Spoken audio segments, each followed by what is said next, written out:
خالد ابن سفیان یو ظالم کافر هغه به د پیغمبر علیه السلام خلاف پراپیګنډې کولې او حضور پاک پسې به سپکې وې او بد به وې او چې د نبی علیه السلام نوم به ډېر په بد واغېشته. اوس هم د چا سره روانئ نو په هر مجلس کې سپکه وایي. نو دې خالد ابن سفیان به په هر مجلس کې د نبی علیه السلام بد وې سپکه به وې او حضور پاک ته به هغه خبرې را رسېدلې. ډېر زیات نبی علیه السلام پې خپه و چې سپېره ما باندې اسلام نه راوړې او مسلمانېږې نه نو سپکې ولې وې. او بیا د دې د پاسه هغه یو لښکر تیار کړ د خپل قوم او ویزو په مدینه حمله کو او کنزل به کول د نبی علیه السلام مبارک په شان کې یزو په مدینه باندې حمله کو. نو حضور پاک ته چا وایي چې هغه سپېره چې تا پسې کنزل کوي او په هر مجلس کې دې سپکه وایي په مدینه حمله کوي. نو نبی علیه السلام وی یاره څوک به داسې پیدا شي چې لاړ شي او دې مردار کې او دا سر ته پرېږي په مدینه سره پاره حمله کې ته پرېشه او خپل دین دې پیشه ما سره څه ظلم کې. نو یو صحابي پاسید حضرت عبدالله ابن انیس رضی الله عنه هغه وی د الله رسول ما ته دعوا وکړه لاړم ورپسې. صحابو کې ډېره زبردسته بهادري وه بهادر خلک او د هغوی سوچ هم دقه و چې ځکه سړی مې مړ که غازي بشم او که زه مړ شم شهید بشم. او د شهادت خو قرآن شریف کې او په احادیثو کې ډېر بې فضیلت راغلی دی. وی صاحب دوا کوه ورغلم پې وی دا الله دې مدد وکړه چې حضور پاک چاته مخ مخ دعا وکړي چې الله دې مدد وکړه هغې کې بیا د رد کېدو سي. دی وی لاړم د هغه خالد ابن سفیان علاقې ته اوس یو صحابي چې ورځي څونه ګران کار دی یوازې چې ورځي او هغه په دې سوچ کې لګیا دی چې لښکر تیاری او په مدینه د حملې کوشش کوي. د ګیر چاپېره قبیلو نه علاقو نه بانډو نه خلک راغونډېږي چې موږ په مدینه باندې حمله کوو. وی بس غلې غوندې څه طریقه مې جوړه کړه او ځان مې ورورسو. وی چې ورورسو چې ټس مې ورکه سر مې ته ووو او رامنډه مې کړې چې سر مې ته ووو سر مې ونیوه په لاس کې سر مې مره ونیوه او رامنډه مې کړې. وی چې رامنډه مې کړې خلک را پسې دی زمونږ مشر زمونږ سردار چا مړ که او سر یې م ته یې وړو. وی د خو غرونه دي غونډی دي یو غونډی شاته تاو شوم یو غار و پکې په هغه غار ورننوتم چې په غار ورننوتم الله ورسره اوس مدد کوي. حضور پاک دعا کړې ده چې خدای دې مدد وکړه. د غار په خوله کې فوراً جولاګې راغې او جالې پکې جوړې کړې لکه څنګه چې نبی علیه السلام هجرت کو او د غار ثور په خوله کې خدای بوټې زرغون کو جولاګي پکې جاله واچوله فوراً جولاګي راغې او جالې پکې جوړه کړه. خلک منډې ترړې وي هلکه سړی څه شو وي دې غونډی شاته تاو شو چې ګوري نشته وی هلکه دې غار کې وی چې وی کتل خوار شو که دې غار کې ننوتېده د جولاګي دا جالې به نه روانېدې دې کې خو بلا جالې د جولاګي یو جالم نه ده دا څنګه په دې ورننوته او د جولاګي جالې روانې نه شوې. نو هغې ته لاړل خواره شو یو خوا منډې وی بل خوا منډې وی. دا صحابي وی عبدالله ابن انیس رضی الله عنه وی دروازې به چته غار کې پټ ومه او د شپې به مې مزل کو دروازې به بیا چته غار کې پټ شومه او د شپې به مې مزل کو. او حضور پاک مبارک ته الله اطلاع ورکړه صحابو ته ووی وی هغه خالد ابن سفیان ظالم چې ما پسې کنزلې کوي او پراپیګنډ کوي او د مدینې خلاف لښکر جوړوي وی هغه مردار که مړی که سر یې ته پرېږده. هلته په مدینه شریفه کې حضور پاک صحابو له اطلاع ورکړه او دې صاحب وی دروازې به مې ځان چته غار کې پټو پټو کې لختو کې به پټومه او د سره م را سره دی اوس د دې مردار او وی دا شپې به مې مزل کو. راغې مدینې منورې ته چې راورسېد حضور پاک ته هغه سر په مبارک ته هغه سر په خپو کې کېښود. وی صاحب دا د هغه پلیته د هغه خالد ابن سفیان سر دې مې ته پرېږده. نبی علیہ السلام ډېر خوشحاله شو او شکریه د الله ادا کړه او یو کونټی ورسره وه یو کونټی ورسره وه هغې دې صحابي له ورکړه عبدالله ابن انیس له. وی ها دا کونټی والا تخسر به فی الجنة فإن المتخسرین فی الجنة قلیل. وی دا کونټی والا ته به جنت کې په دې کونټی ګرځې دا نه چې ته به ګوډې جنت کې ګوډ شل نشته خدا به ستا یو نښی اوس هم بعضې خلک د فوجانو د جرنیلانو سره او د مشرانو سره یو چوکه غوندې وي، یو سټیک ورسره، یا بعضې خلکو سره سې د دغه د وجې نه یو کونټی وي، هغه لاس کې داسې تاوی را تاوی په ځمکې نه لګي، شوق دپاره یې ساتي. نو وی په دا ځه وی جنت کې به دا کونټی لګي او پکې به ګرځي. او وی جنت کې کونټو والا خلک ډېر کم دی، حضور پاک ورته فرمایي. او دویم ورته څه وایي؟ وایي عبدالله ابن انیس وی دا کونټی به ستا د قیامت په ورځ نه ښیي، په دې به دې پېژنم. قیامت په ورځ به دا کونټی ستا نه ښیي، په دې به دې پېژنم. دا ستا نښه شوه. دغې صحابي حضور پاک مبارک او دعا مې ورته وکړه، ډېره دعا مې ورته وکړه، د جنت د تلو دعاګانې مې ورته وکړې. نو هغه بیا د دې کونټۍ حفاظت کو چې دا رانه ضایع نشي، روکه نشي، تر مرګه پورې د هغه کونټۍ حفاظت وکړو هغې صحابي. او چې کله وفات کېده نو وصیت یې وکړو، وی چې ما کله په قبر کې ښخ کړه دا کونټۍ ما سره کېدی. نو چې قبر کې کله ښخ کړه نو هغه کونټۍ م ورسره کفن کې کېښوده، دفن یې کړه ورسره. دا یو واقع پیښه شوه. ګوره تاسو ته خپل اندازه ولګېده چې د صحابو بادري څومره وه، د صحابو د حضور پاک سره مینه څومره وه. یک سر په غونډ کلي وردي او د کلي مشر وجني، دا خو اسانه خبره نه ده، دې کې خو به خپل سر بیلې او بیا څومره مشقت کوي او نبي علیه السلام له ځان را رسوي او بیا حضور پاک د ده د مینې کومه نتیجه ورکوي.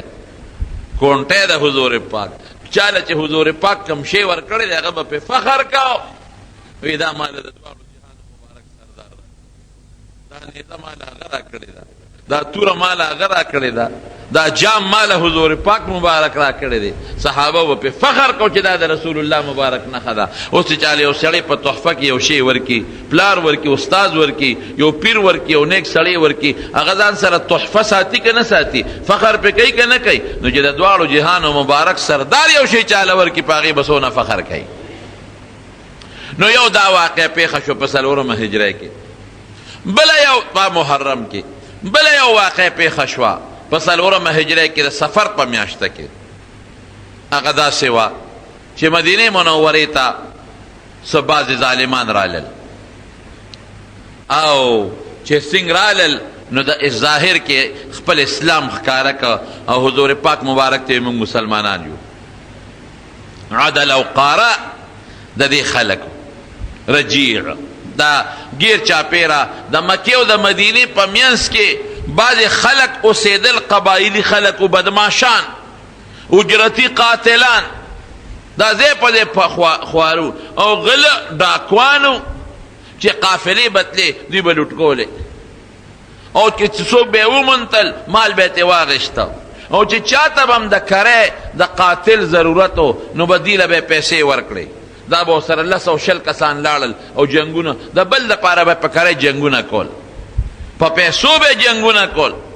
د مکې کافران چې کلم د حضور پاک خلاف هغوی لشکرکشي کړې ده نو دا د کری ټټوان به ورسره دوی له به یې پیسې ورکړې او دوی به پیسې واغېشتې، بس پیسې به یې ورکولې او مرګونه به یې کول، قتلونه به یې کول، ډاکې به یې کولې، او د نبي علیه السلام خلاف به د مکې خلکو پیسې ورکړې او تورې به ورسره به ګرځېدل به.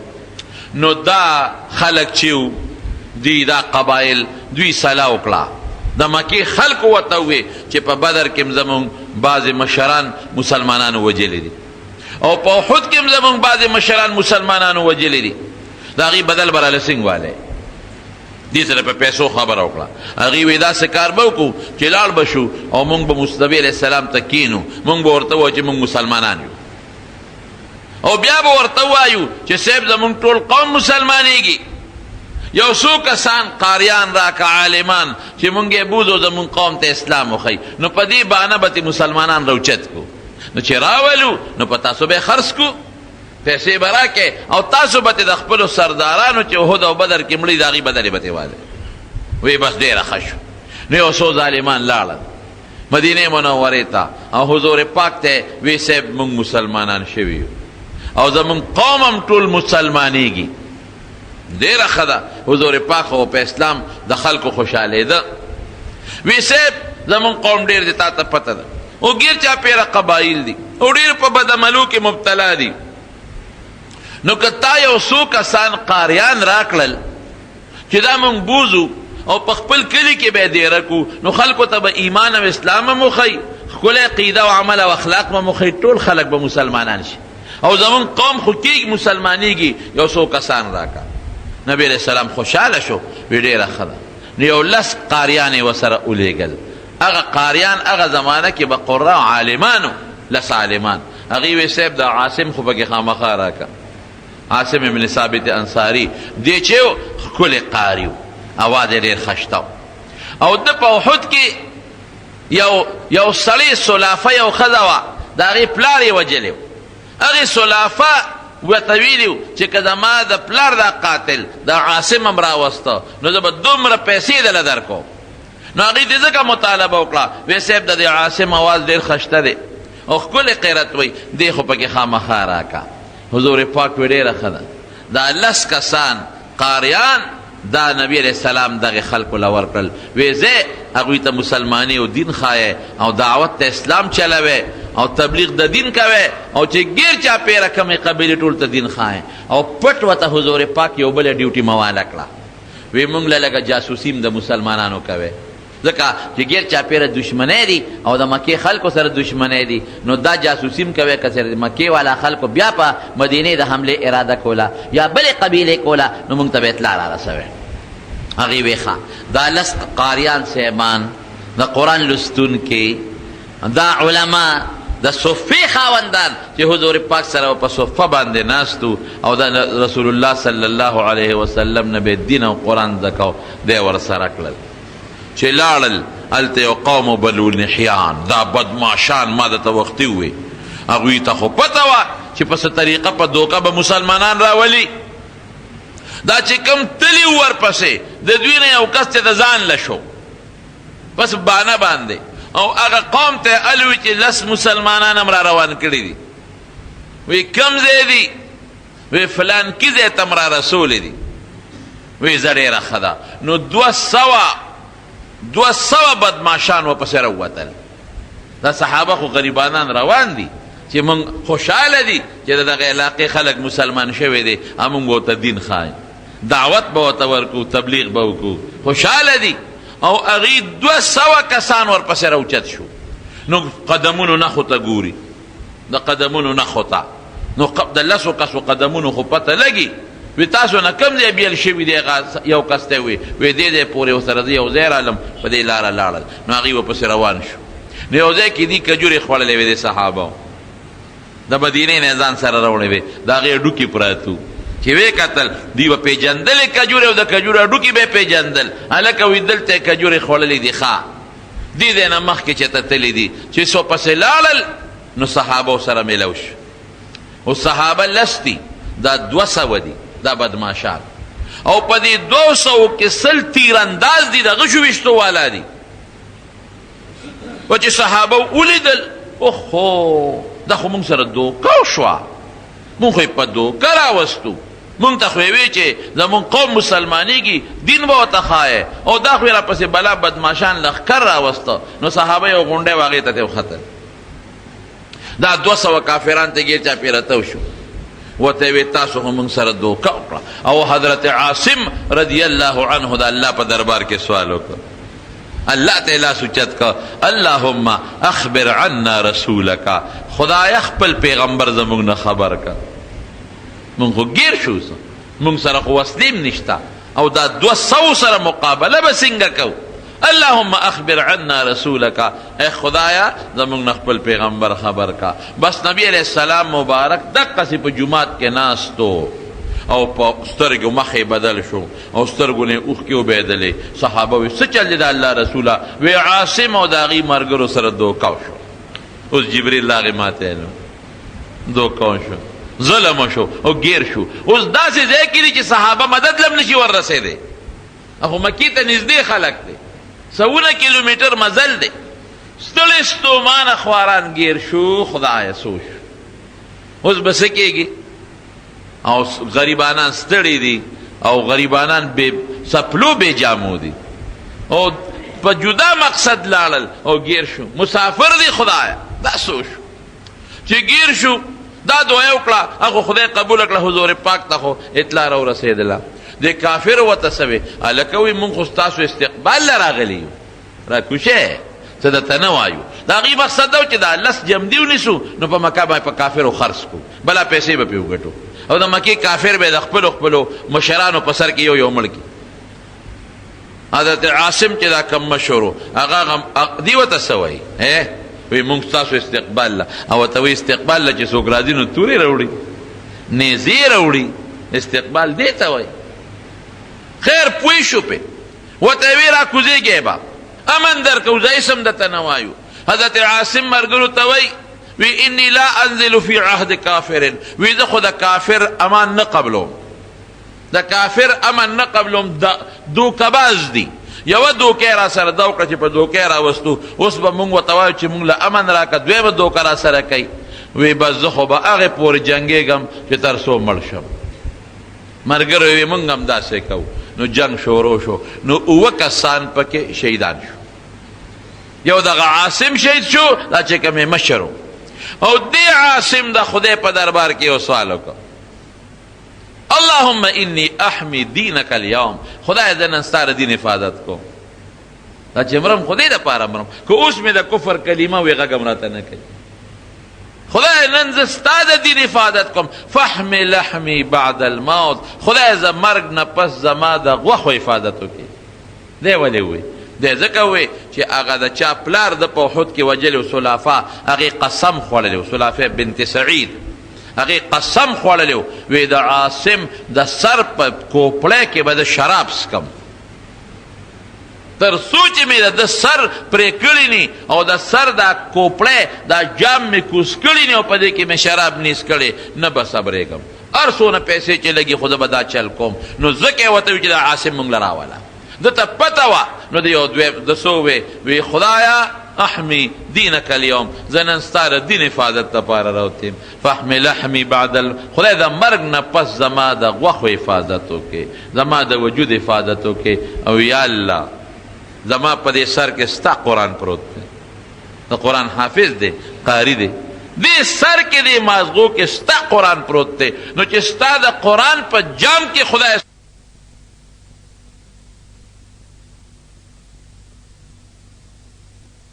دا به خدای زما بیزتی وي ستا د قرآن به بیزتی وي نو خدای زما د دې سر حفاظت وکړه.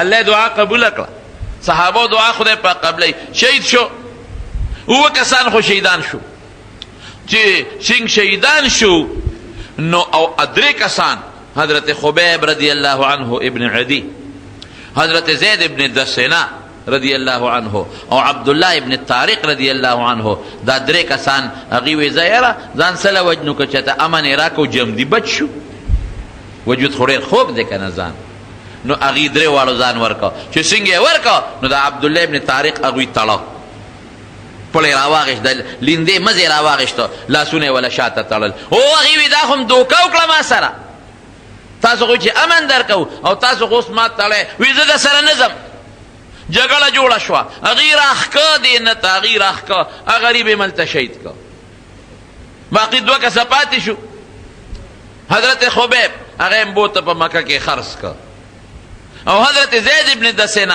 هم په مکه کې خرڅ که او د دې عاصم نه دوی سر پرې کوي چې دا سر یوسو او په هغه سلافه ښځه باندې خرڅ کو نو خدای څه چل وکړه الله دا تورې مچۍ نه دي دا غټې دا په دغه کې چې ځنګلونو کې دا غټې تورې مچۍ وي دا خطرناکې ارالې او په دې لاشونو د پاسه ګرځېدې په دې 8 واړو لاشونو داسې پې ګرځېدې چې بنګار دی نو مچوله څوک راتلی شي نو خلکو ویله که داسې به وکړو چې دا سرونه به ترې پرې کوو د دې عاصم نه به هم پرې کوو نور خو د شپې ځکه چې اوس خو مچۍ دي او د شپې خو مچۍ خپلې جالې ته ځي بیا خپل ګبیل نه ځي نو د شپې چې دا مچۍ لر شي نو بیا به راشو دا سرونه به ترې پرېږدو نو په مکه کې به یې خرڅ کړو چې دا ستاسو د پلارانو قاتلان دي.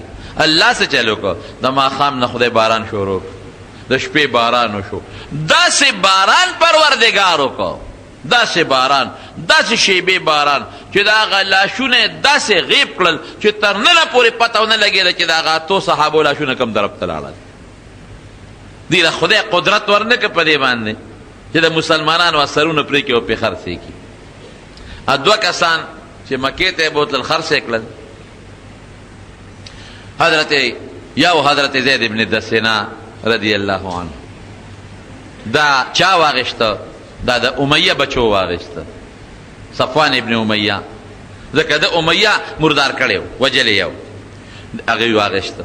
او بس هغې خو ورته صبر ونه کو او نیغې د مکې مکرمې د حدودو نه بار اویست. تنعیم ورته وایي چې کوم ځای کې مسجد عایشه دی او خلک د هغې نه اوس هم د عمرې نیت کوي. هغې ته زمین حل وایي، نو دي هلته زمین حل ته د حرم د حدودو نه بار یې وویسته او هلته کې شهید که. او چې کوم وخت کې شهید کوي نو بر یې اوچت که او په ستن پورې وتړه بره او په نیزو یې وسوی چې سات یې وباسي. نو ابو سفیان ولا راغی، دغه وخت کې د مکې د کافرانو سردارو، وروسته خدای مسلمان کړی دی، خو دغه وخت کې خو لوی دشمن دی. راغی وی عاصمه وی زیده وی یو ارمان وکړه نو پرېږدو دی، یو ارمان وکړه نو پرېږدو دی. وی څه ارمان وکړم؟ وی داسې ووایه چې ارمان چې زما په ځای دلته محمد صلی الله علیه دا ټکې د خولې نه وباسه پرېږدو دی.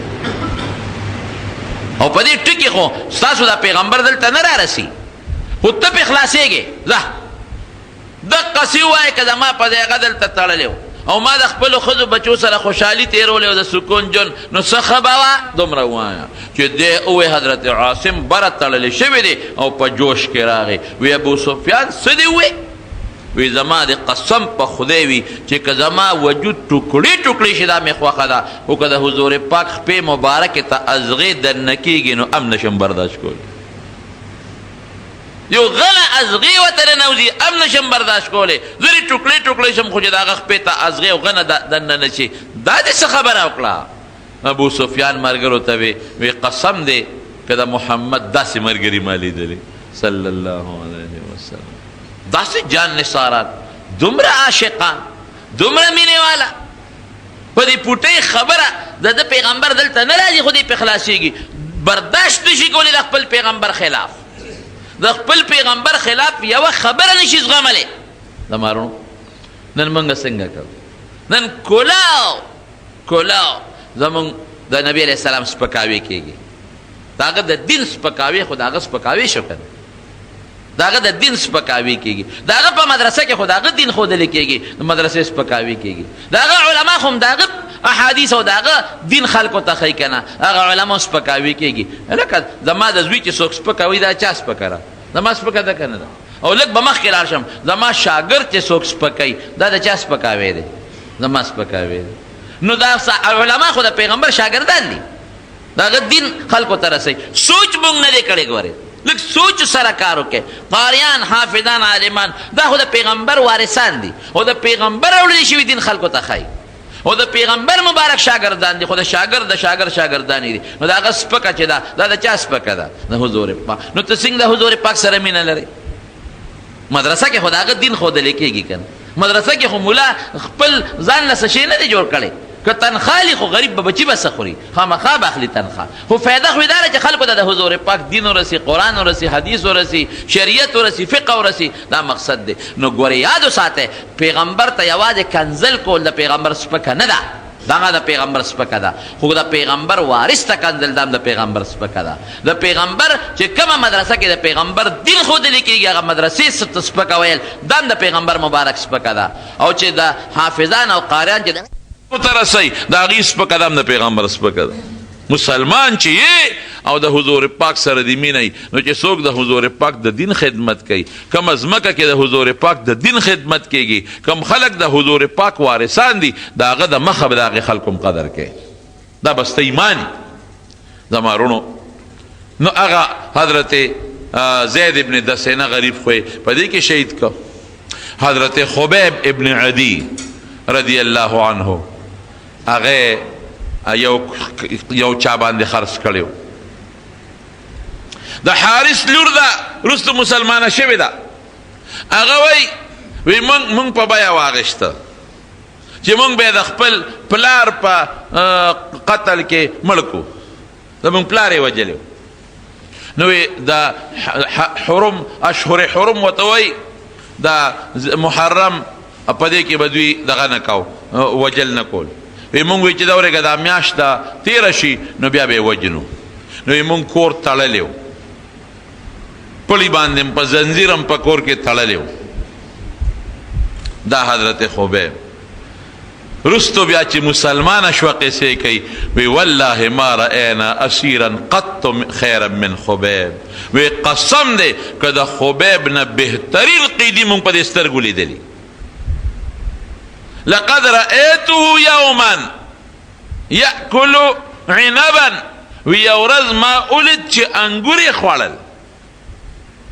وما بمکة من سب. او په دغه زمانه کې په مکه مکرمه کې میوام نه وه. وی وانه لموثق بالحدید. او دی په زنځیرم تړلی شوی دی، د اوسپنې په زنځیر. نو مکه کې میوام نشته او د اوسپنې په زنځیر تړلی شوی دی، نو دی میوې پسې کم خوا لاړ. مونږ خو نه ورکوړی، زمونږ خو دشمن دی. مکه کې میوه نشته. وانه لرزق رزقه الله خبیبا.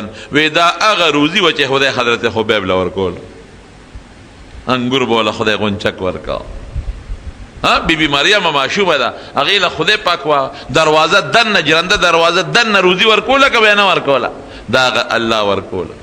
نو چې کله مونږ دې وجه وی د مرګ نه مخکې د مونږ ته وی چې یو چاړه راکېراله چې زه په هغې خپل صفحې وکړم. وی ما ولې یو چاړه ورکړه. نو زه د کور کار مې کو، په هغې کې مصروفه شوم. وی د ما یو ماشوم بچی و، په خلپوس ورو ته د خبیب له ور ورسېد. وی چې ور ورسېده دا د ما ماشوم بچی. وی چې ما داسې د کور د کار نه وکتل، وی د ما هغه ماشوم بچی اوس خبیب دقسې پرون کېنولی دی او چاړه مو سره کولاو ده. وی بس ما فریاد شروع کو چې دا سو شو، دشمن مې دی اوسې بوزو او وجنو یې او زما بچی ولا خدای وروسته. دا سو شو او چاړه مې ورکړې ده چې به دې په خپل سنت والی او دا زما ماشوم ورغی. ورکه بل کس وی که نه په دې ماشوم یې ځان بچ کولی شو. بس ویلی به چې ما پرېږدی که نه ماشوم د لالالو ما پرېږدی یو ځای ته رسم چې زه په امن شم، ماشوم به درته کښېنوم راشئ بیا یې بوځئ. لیکن هغه خبیب چې ورته سینګ وکتل دې ښځې ته، ښځې ته څه وایي؟ وایي مه یارېږه، پریشانه نه شي، هېڅ فکر مه کوه، راشه دا خپل بچی دی واله. مونږ ته خپل پیغمبر د ماشومانو د مینې تعلیم را کړی دی. د کافر د بچي سره به مینه کې، محبت به کې، ظلم نه کوم. راشه دا ماشوم دی واله. وی خپل بچی راله راکړه. وی بوم ته تنعیم ته مو رسو، د حرم د ځمکې نه م بار وویسته. وی چې مو وویسته نو وی مونږ به وی ده راته وی چې ماله یو ټیم راکې 2 رکاته نفل کوم. نو وی 2 رکاته نفل یې وکړل، خو لږ زر زر یې وکړل. وی بیا وی چې افسوس تاسو زړه کې دا تېرېږي چې دې ځان له ژوند زیاتوي، دا نفلونه کوي، ځان له وخت زیاتوي. که دا خبره نه وي نو ما به دا مونځ ډېر اوږد کړی وی، ډېر اوږد به مې کړی و. خو تاسو به وایئ چې دې د مرګه یریږي نو ځان له لږ مونځ اوږدوي، وخت تېروي. او بیا یو خیره ورته وکړه، اللهم احصهم عددا او وقتلهم بددا ولا تبق منهم احدا. خدایا دا قوم ټول هلاک کې، خدایا ته کم کې، کمول دا چې پکې مړې کې، او خدای زه په دې مردار کې. خیر یې ورته وکړلې. نو بیا اوچت که. نو د مرګ نه مخکې 2 رکاته نفل. نو علما لیکي، امام بخاري لیکلي وی دا یو طریقه اوس جوړه ده چې څوک وجني دله پکه یا 500 سزا پې وخېږي، نو که وخت وسري نو 2 رکاته نفل دې مخکې وکړي. دې زمین کې یو بله واقعه به ووایم. د حضور پاک یو صحابي دی، حضرت زید ابن حارثه، مشهور صحابي دی زید ابن حارثه. طائف ته تللی، د طائف نه چې واپس را روانو نو پخوا خو سورلی چا سره نه وي، اوس موټر یې خلک په کری نیسي. نو د یو قچر یو سړی هغه سره قچر و. نو ده ورته هغه ورته ویل که چېرته ځې؟ وي مکې ته. وی زه به دې بوځم، کرۍ راکړه که نه. وی ډېره ښه. زید ابن، او دا د حضور پاک په ژوند کې دا خبره ده. نو زید ابن حارثه رضی الله عنه ته ډېره ښه ده، دومره کرۍ به درکړم ما ځان سره په دې څاروي بوځه. راسور یې کړه. چې راسور یې کړه راته راته نو یو خطرناک ځنګل او شاړې علاقې وې، هلته راورسېدل. زید ابن حارثه و چې او ما په خپله دا لارې په دې سفر کې ولیدلې ډېرې شاړې اوږدې او د غرونو منځ کې خطرناکې لارې دي وایي چې څنګه رالم او دې شړې علاقې ته راورسېدم نو دی په دې د انسان کوپړې اندامونه پراته دي بس وی ډېر زیات ویرېدم او وی دې سړي ټوپ کړې د هغه قچر نه او یو غټه چاړه یې راوویسته وی ما ورته وی چې په ما څه کې خو چې څه مال را سره نو هغه مال به دله درکړم او ما پرېږده وی نه بیا خو د ما د پته ولګي خلکو ته چې لاړ شي خو د ما ځای به ښی اول به تا وجنم وروسته به دنه مال اخلم وی مې چې ښه د یو 2 رکعتو نفلو مقرره کړه وی هغه غل وخندل په خلط خلطه وی چې دا څومره دلته مړه پراته دي دا ټولو منځونه کړي دي خو مونځ رانه څوک نه دي بچ کړی ځکه نه دا ستا م یو ارمان دی زه او که دا مونځ دی وی په مونځ څه پوهېدم یاره ده را باندې چې مانځه کې غزار کوي که څه چل کوي چې مونځ مې خلاص کما وی یا ارحم الراحمین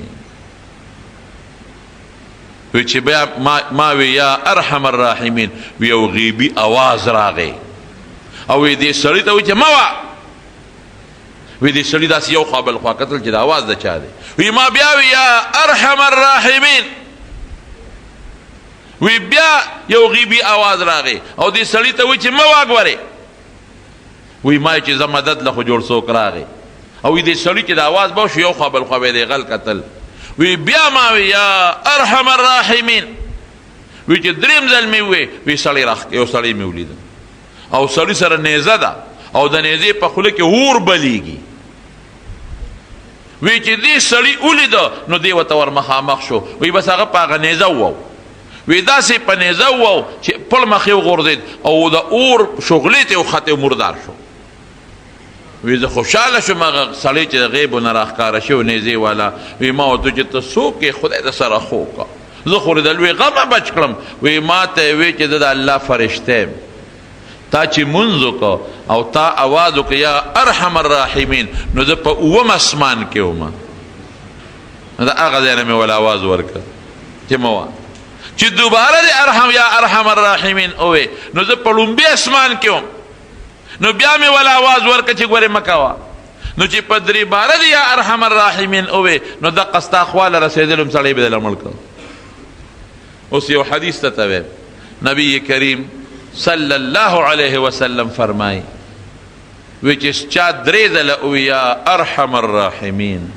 یا ارحم الراحمین یا ارحم الراحمین وی هغه فرشته دې سړي له اواز ورکوي چې بنده الله درته متوجه دی څه ته غواړې غواړه الله درته متوجه دی شابه څه چې غواړې نو څوک غواړه بعض علما دا په اسماء صفتیه او اعظمیو کې هم شماري اسم اعظم نه هم شماري خیال راغی نو دا مونځ ډېر لوی برکت دی خو چې خشوع خضوع سره او الله ته چې اواز دی وکړه نو پروردګار په دې خپل بنده ډېر خفه کېږي خو چې دړه نه دی ورته اواز ګورې وکړه چې دړه اواز دی نو خیر دې غریب خدا خیره ورته وکړه اوچته یې کوې تړه او چې ویې تړه نو شروع یې په نیزو او په غشو وکړه نو د یو شعر ووی ولست ابالي حين اقتل مسلما على أي شق كان لله مسرعي وذلك في ذات الإله وإن يشاء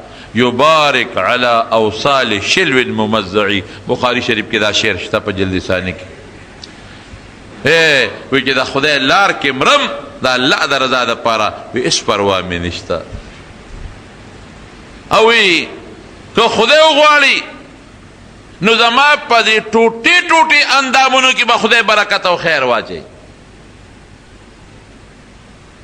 چې مسلمان مرم هېڅ پروا مې نشته لست ابالي حين اقتل مسلما على اي شق كان لله په هر طرف چې پرېوتم پروا مې نشته پړ مخې په شاوکه په ډډه خو چې د الله دپاره مرم نو پروا مې نشته ولې صحابو ته پته و شهادت به خدای راکړي د شهید خو ډېره لویه مرتبه ده وذلك فی ذات او د ما د امر خو د الله دپاره دی د الله د رضا دپاره دی چې خدای غواړي زما ټوټې ټوټې نامونو کې خدای برکت واچي صحابه ګزارونه یې پرې وکړه شهید شو غریب خو ده هم یو ټکې ووې دی چې کله مړ کېده نو د یو آواز وکړ الله وی څوک شته نه چې زما خبر زما سلام رسول الله ته ورسوي صلی الله علیه وسلم لیس احد یو کس نشته یبلغ مني السلام لرسول الله صلی الله علیه وسلم اللهم فبلغه مني السلام. علامہ عینی لیکلی دی په شرح د بخاری کې خدای زما سلام رسول الله مبارک ته ورسوي. نو حضور پاک په دقه سي بیا په محراب کې ناستو او فورا سترګو نه اوښکې وبهېدې وی وعلیک السلام یا حبیب. حبیب پتا یې د الله یا خبیب پتا یې د الله سلام. او صحابه ته چې خبیب شهید شو دی غریب خو شهید شو نو نبی علیہ السلام یو دو صحابه کرام لېږل یو حضرت زبیر رضی الله عنه یو حضرت مقداد وی لاړ شه او خبیب به بره تړلی وجود یې راله راوړی خبیب به بره تړلی وجود یې راله راوړی دا هم لویه قرباني ده چې په دوه کسر هغې غریبانان په اسونو باندې رالل چې رالل د ده څلوېښت ورځې شوې وې چې دی بره بانډه و ګوره څلوېښت ورځې چې نورونو ته مارغان راځي هغوی به دې ته پرېښوده چې دا مارغان یې غوښې وتښتوي نور پې لږ اسخا به شي بوی به کوي مارغان به یې خوښې وتښتوي څلوېښت ورځې بره په نور تړلی شوی دی وجود یې همغسې تروتازه دی او څلوېښت ګیر چاپېره ته څوکیداران دي چې څوک یې ونه تښتوي.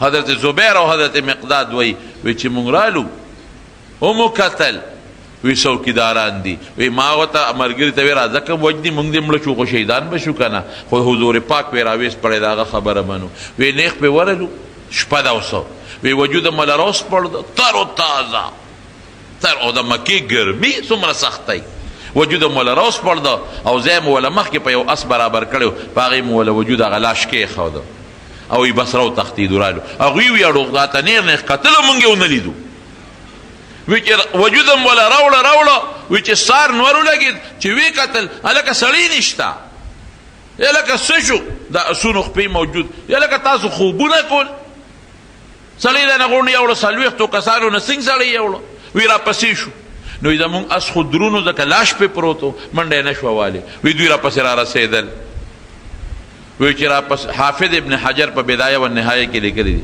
او حافظ ابن حجر په فتح الباری په شرح د بخاري کې هم لیکلی دي دا حواله درکړو ځکه ډېر خلک دا اولیاء او کرامت نه مني دا حواله مې ځکه دله درکړه وی چې څنګه دوی را نږدې شو وی ما وی مونږ وی چې دا خو اوس مونږ هم ګیرېږو وی د لاش هم واغېشت او په ځمکه هم کېښود چې بس خدای دې اسره شه او مونږ خو د نه ځو چې ځان اوس بچ کړو چې لاش څنګه په ځمکه کېښود ځمکه وشلېده او لاش پکې وردن نه شو بلیع الارض وته وایي بلیع الارض راغی نبی علیہ السلام ته بس وی دغه مقصد او ځمکې قبول که خبره نشته دی ولا تحسبن الذين قتلوا في سبيل الله اموات دا الله لار کې چې شهیدان شي مړې ورته مه وایه عرفي مړ خو دی عرف کې خو مړ دی جنازه به پې کې کفن به ورکې دعا به ورته کې خو دا مطلب چې د بل عند هو څنګه دی بل هم احیاء جمدیر عند ربهم یرزقون ژوند او مرګ د چا په لاس کې دی د الله مرګ یې پرې راوست مرګ نه پسې وله بیا ژوند ورکه او الله روزي ورکوي تاسو خپل اندازه ولګوئ دی نه چې څلوېښت ورځې یو ځای کې د یو سړی باندې نورونه دې پې لګي د پاسه دی اوس ښه کېږي نه او بیا ځمکې شلېږي او پکې وردن نه کېږي او بل صحابي ته ګوره خدای د سر حفاظت کوي بخاری کې د بخاری حدیث ته چې الله تعالی تورې مچۍ راوستې دا ډمبرې مچۍ او د پاسه پې ګرځېدلې او د هغوی نه خدای وساته ولې دعا یې وکړله دا د هغه یو بزرګي او یو کرامت شو او د بیا اوبه رالې باران او لاشونه یې وله غیب کړل د مارونو یو خو ته د شهید مقام معلوم شو چې د شهداو د خدای په نسبت مقام دی یو حدیث پاک کې راځي د شهداو متعلق راځي ارواحهم فی جوف طیر خضر د شهداو روحونه به د یو شنې الوتکې پکې پراتی یو شین کرسی به او یو شنه الوتکه به او لکه جس شو مثلا بل شی شو داسې جزونه خو نشته په جنت کې خو د الوتو یو شی شو هغې کې به دا روح پروت لها قنادیل معلقه تحت العرش، دا الله د عرش لاندې به د هغې جالې به وي، د هغې ځای نه به وي. هلته به دا روحونه پراتی. تسرح من الجنة حيث شاءت، چې کوم ځای خوښه وي نو په جنت کې به چکرې لګوي. د شهید دا مقام دی د خدای په نس. ولې د الله په لار کې د خدای د دین دپاره یو سړی ځان قربان کی، او د حضور پاک د محبت دپاره یو سړی ځان قربان کی د حضور پاک، او بیا د نبی علیہ السلام په حکم ځان قربان کی. خو دغه دین خو دغه قربانو برکت دی چې مو ته رسېدلی دی که نه؟ که صحابو دا شهادتونه نه وي شوي، او دا جهادونه یې نه وي کړي، او دا قربانۍ یې نه وي کړې، دا دین به موږ ته څنګه را رسېده؟ او په اسانه نه را رسېده.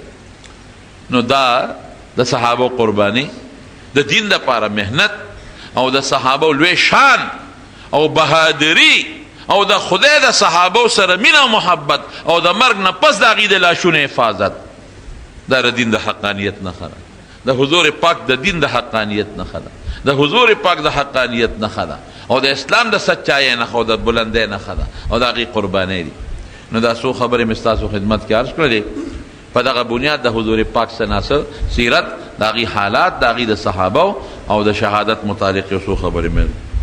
دا یوه خبره ده، تاسو ته پته ده چې زموږ په دې جومات کې د حافظانو او د قاریانو او د ناظرې درسونه روان دي.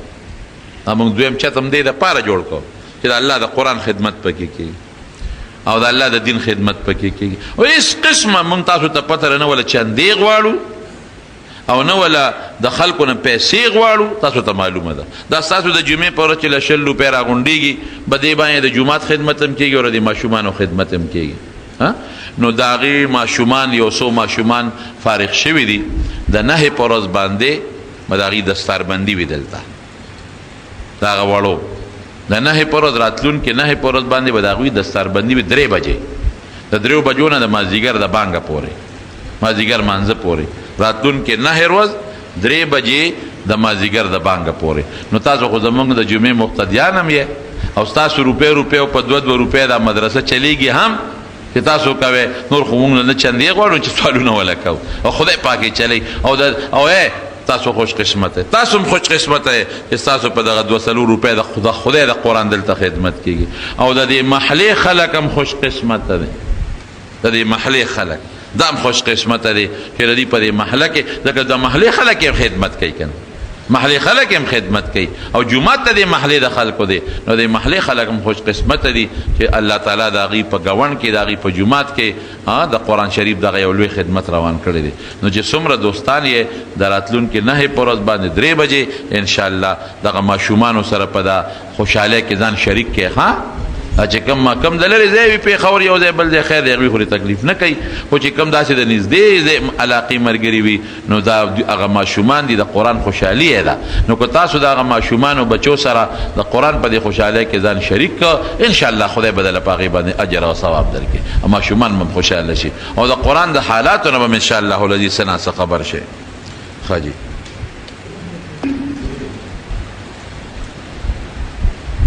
دا زمونږ یو ملګری دی، او هغه د مردان دی، زمونږ دوست دی، هغه سربلند جي صاحب نو دی، هغې باندې څه درد راغلی دی او اپریشن یې وله کړی دی.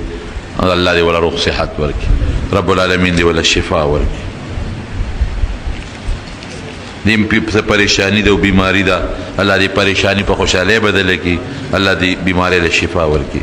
او دا مې پېښور کارخانو یو ملګري ټیلیفون کړی چې څوک بیماران دي خدای ټول له شفا ورکړي، دا هم د پریشانو دپاره دي.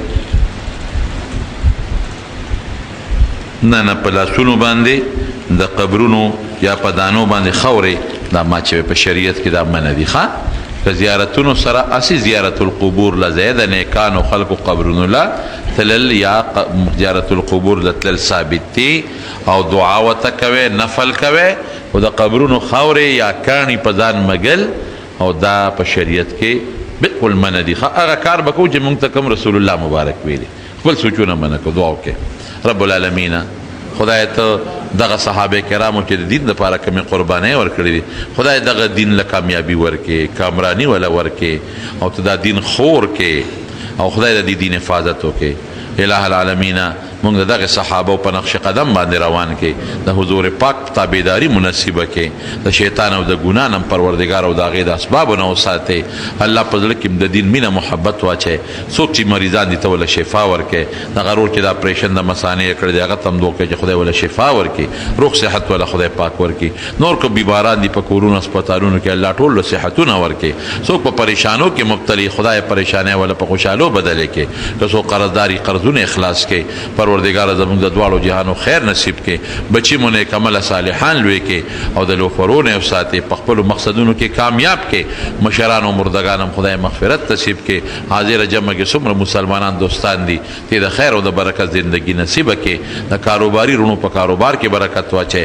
ځمکو چې څوک کري د هغې په زراعت کې برکت واچئ. د چا روزګار نه د حلالو ښه روزګار وله ورکې او تم د چا څه حاجتونه تی وله حاجتونه قبول کې او آخر وخت کې